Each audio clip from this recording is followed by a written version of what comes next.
अस्सलाम वालेकुम रहमतुल्लाहि वबरकातुहू। इस वीडियो में मैं यूके स्किल्ड वर्कर वीज़ा वालों के लिए जो रिक्वायर्ड डॉक्यूमेंट्स हैं उनके मतलब बताऊंगा, और ये वीडियो काफ़ी होगी आपके तमाम सवालों के जवाबात के लिए। आपके तमाम जो डॉक्यूमेंट्स आप जानना चाहते हैं कि कौन से डॉक्यूमेंट्स आपको चाहिए, उनके मतलब इंशाल्लाह आपको तमाम तरह से इस वीडियो में गाइडेंस मिलेगी। सबसे पहला जो डॉक्यूमेंट आपको चाहिए वो होता है योर स्पॉन्सरशिप सर्टिफिकेट। ये यूके स्किल्ड वर्कर वीज़ा वालों को वो बंदा प्रोवाइड करता है जो आपका एम्प्लॉयर होता है, जो मालिक होता है, जो आपको वीज़ा दे रहा है। अगर आपको नहीं पता कौन वीज़ा दे रहा है, आप किसी कंसल्टेंट के थ्रू करवा रहे हैं, लॉयर के थ्रू करवा रहे हैं, तो ये उसका काम है, वो अरेंज करके देगा। तो उसके पास एक स्पॉन्सरशिप सर्टिफिकेट होगा जिसके ऊपर रेफरेंस नंबर वगैरह होता है, उसके ज़रिए से ये सारा काम किया जाता है। तो सबसे पहला वो डॉक्यूमेंट है, लेकिन वो अरेंज करेगा आपका कंसल्टेंट या लॉयर। दूसरा डॉक्यूमेंट जो बहुत ज़रूरी है यूके स्किल्ड वर्कर वीज़ा के लिए, और ये आपके ज़िम्मे है, वो होता है इंग्लिश टेस्ट। आपने आइल्स टेस्ट पास करना है, और आइल्स टेस्ट भी हर एक के लिए डिफरेंट होता है। किसी को ओवरऑल 4 बैंड्स चाहिए होते हैं, किसी को ओवरऑल 5, किसी को 5.5 बैंड्स चाहिए होते हैं, और बाज़ लोग ऐसे होते हैं, कैटेगरी ऐसी में फॉल करते हैं जिनको 4 से कम बैंड्स में भी अगर वो स्कोर वो कर लेते हैं तो फिर भी उनका वर्क वीज़ा लग जाता है, वो एलिजिबल होते हैं वर्क वीज़ा के लिए। मिसाल के तौर पर मैकेनिक्स, अगर कोई मैकेनिक है तो उसको ओवरऑल अगर 4 बैंड का कह दिया जाता है कि 4 बैंड वो ले आए तो उसका वीज़ा लग जाता है। अगर उसके रीडिंग में 3, 3.5 बैंड्स भी हैं, या लिसनिंग में कम है, या किसी तरीके से भी कमी बेशी हो के, लेकिन ओवरऑल 4 बैंड बन रहे हैं या 4.5 बैंड बन रहे हैं, तो ऐसे लोग एलिजिबल होते हैं। लेकिन ये कुछ ख़ास कैटेगरीज़ होती हैं, और इनके अलावा ऐसी ख़ास कैटेगरीज़ भी होती हैं जिनके लिए ये रूल होता है कि हर एक में कम से कम 4 बैंड्स होने चाहिए। आपके लिसनिंग में, रीडिंग में, राइटिंग में, स्पीकिंग में कम से कम 4 होने चाहिए। अगर 4 से नीचे होते हैं तो फिर आपका वीज़ा नहीं लगेगा। तो ये आपने कंफर्म करना है कि आपकी कैटेगरी क्या है, आपका काम क्या है, और आपको बैंड्स कितने चाहिए, उसके मुताबिक आपने आइल्स करना है। दूसरी बात कि आइल्स अगर आपसे नहीं हो पाता तो क्या करना है, उसके लिए लैंग्वेज सर्ट कर लें। लैंग्वेज सर्ट अगर आपको आसान लगता है तो उसकी तरफ जाएं। PSI कर लें, ये भी एक्सेप्टेबल है, वो कर लें। इसके अलावा बाज़ लोग ऐसे हैं कि जिनको आइल्स की ज़रूरत नहीं होती, वो इतना पढ़ लिख गए होते हैं, 4 साल उनके पास डिग्री होती है ग्रेजुएशन की जो इन्होंने इंग्लिश में की होती है, तो उनके लिए फिर नैरिक एक्टिक्स का जो सर्टिफिकेट है वो काफ़ी होगा। वो आप साथ लगाएंगे अपनी एप्लीकेशन के, तो वो आपकी प्रूफ होगा कि इंग्लिश आपकी अच्छी है, तो आपको B1 करने की ज़रूरत नहीं है। इसके अलावा आपको अपना वैलिड पासपोर्ट चाहिए, और जिसकी मुद्दत 6 महीने से ज़्यादा होनी चाहिए, और कम से कम 6 महीने चाहिए होती है। उसके बाद आपका ID कार्ड, ये आपको रिक्वायर होता है। इसके साथ FRC, आपकी फैमिली जो डिटेल है, फैमिली रजिस्ट्रेशन सर्टिफिकेट जिसको हम बोलते हैं, आपकी फैमिली डिटेल चाहिए। उसमें आपके बच्चे होंगे कि इतने आपके बच्चे हैं, वो सब मेंशन होंगे। उसमें आपकी बीवी होगी। इसी तरह एक फैमिली, ये फैमिली वो है जो आपका बाय मैरिज होता है। एक फैमिली FRC वो होता है जो आपका वालिदैन के साथ बाय पेरेंट्स होता है। उसमें आपके बहन भाई होते हैं, पेरेंट्स होते हैं, तो दोनों आप लगा सकते हैं। अगर आपका कंसल्टेंट कहता है सिर्फ मैरिज वाला लगाएं तो आप फिर वो लगाएंगे, और आप उन कैटेगरीज़ में हैं जो आप जिनकी शादी नहीं हुई है, तो फिर आप अपने जो पेरेंट्स के साथ है, बहन भाइयों के साथ आपका FRC है, आप वो लगाएंगे।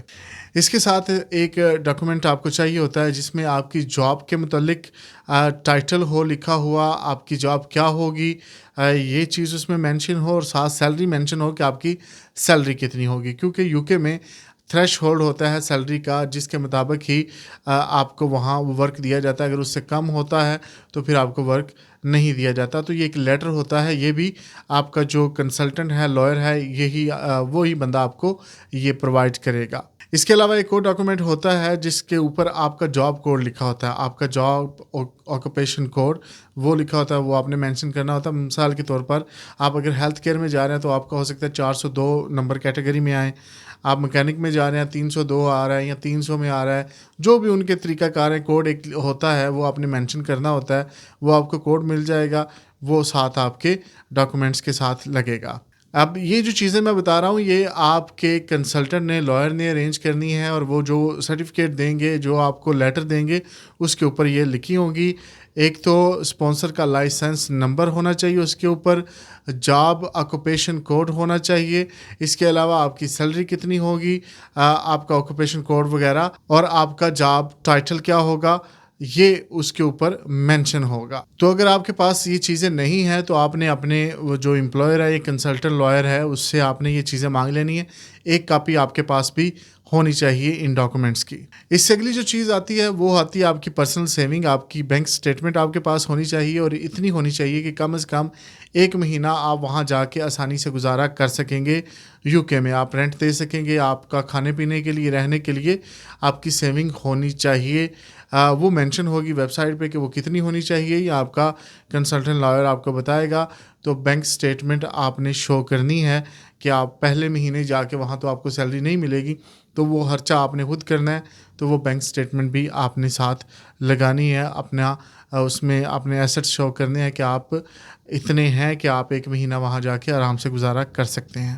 اس سے اگلا جو ڈاکومنٹ ہوتا ہے وہ آپ نے پروف دینا ہوتا ہے آپ کے بچوں اور بیوی کے ساتھ. اگر وہ ان کے ساتھ آپ اپلائی کر رہے ہیں، وہ آپ کے ساتھ جا رہے ہیں، یا آپ ان کے ساتھ جا رہے ہیں، وہ FRC میں برتھ سرٹیفکیٹ کے ذریعے، میرج سرٹیفکیٹ اور بہت سارے اور ڈاکومنٹس ہوتے ہیں جن سے آپ ان کے ساتھ اپنا ریلیشن ثابت کر سکتے ہیں، وہ آپ نے وہ ڈاکومنٹس اٹیچ کرنے ہیں. اس کے ساتھ آخری جو ڈاکومنٹ، عام طور پر یہاں ڈاکومنٹس ختم ہو جاتے ہیں، اور آخری جو ڈاکومنٹ ہوتا ہے وہ ہوتا ہے TB ٹیسٹ.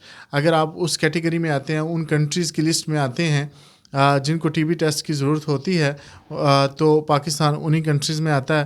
تو آپ نے TB ٹیسٹ کی رپورٹ بھی ساتھ لگانی ہے، وہ آپ ان کو بھیجیں گے ساتھ. تو یہ بھی بہت ضروری ڈاکومنٹ ہے. اگر یہ آپ نہیں لگاتے تو آپ کا ویزا نہیں لگے گا. اس کے علاوہ اگر آپ کوئی ہائر اسٹڈی کے لیے جا رہے ہیں، آپ ریسرچ کے لیے جا رہے ہیں، PhD لیول کے لیے جا رہے ہیں، تو آپ کو ATAS سرٹیفکیٹ یا ATAS سرٹیفکیٹ بھی ساتھ لگانا ہوگا. اور آخری جو ڈاکومنٹ ہے وہ بہت ضروری ہے.